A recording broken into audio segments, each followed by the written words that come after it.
அங்கே அன்பான தேவனை நாம் பார்க்கிறோம். கவனியங்கள், ஒரு 3 முக்கோணங்கள். அன்பான தேவன், தயக்கம் நிறைந்த ஒரு மனிதன், கொடூரமான ஒரு பட்டணம். இது அன்றைக்கும் உண்மை, இன்றைக்கும் உண்மை. ஆண்டவர் உங்களையும் என்னையும், அன்பானவர்களே, ஆரம்பத்தில் சொன்னது போல ஒவ்வொரு இடத்திலையும் கர்த்தர் நோக்குதிர வைத்திருக்கிறார். அநேகர் இன்றைக்கு மும்பையிலே அதிகமான இந்த சிவப்பு விளக்கு மத்தியில ஊழியம் செய்கிற அநேகர் தெரியும். they are working in red light area. பலமுறை நான் நியூயார்க் பட்டணத்துல பிரான்ஸ் என்ற இடத்துல பலமுறை போயிருக்கிறேன். ஒரு கொடூரமான இடம். அங்கதான் மிகப்பெரிய மனிதர்கள் உருவாக்கப்பட்ட இடம். டேவிட் வில்கர்சன் அங்கதான் இருந்தார். நான் சொல்ல வந்த கருத்து என்னவென்றால், அன்பான தேவ பிள்ளைகளே, அப்படிப்பட்ட இடத்துல கூட அவர் ஒரு மிகப்பெரிய பிரம்மாண்டமான ஒரு ஊழியத்தை ஆரம்பித்திருக்கிறார்.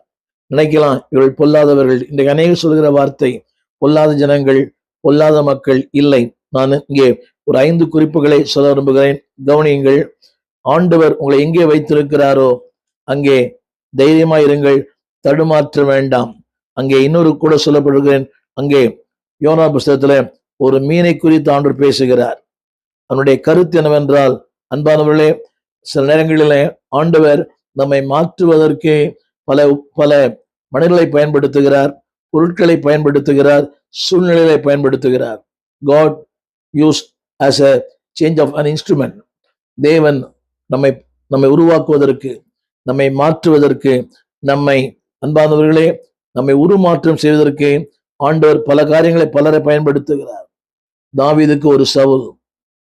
அன்பானவர்களே, பல நேரங்களிலே ஆண்டவர் நம்மை உருமாற்றம் செய்வதற்காகவே சிலரை கர்த்தர் பூமியில வைத்திருக்கிறார். இங்கே யோனாவுக்கு ஒரு மீனை ஆயத்தம் பண்ணினார். இந்த நாளின் செய்தி என்னவென்றால், ஒரு பட்டணத்தை எப்படி மாற்றுவது. திரும்ப சொல்லுகிறேன்.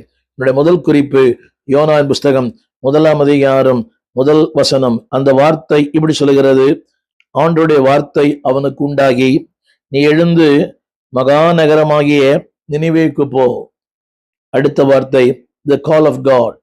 2வது, அதற்கு விரோதமாக பிரசங்கம் பண்ணேன். 3வது, அவருடைய அக்கிரமம் என் சமூகத்துல வந்து எட்டினது.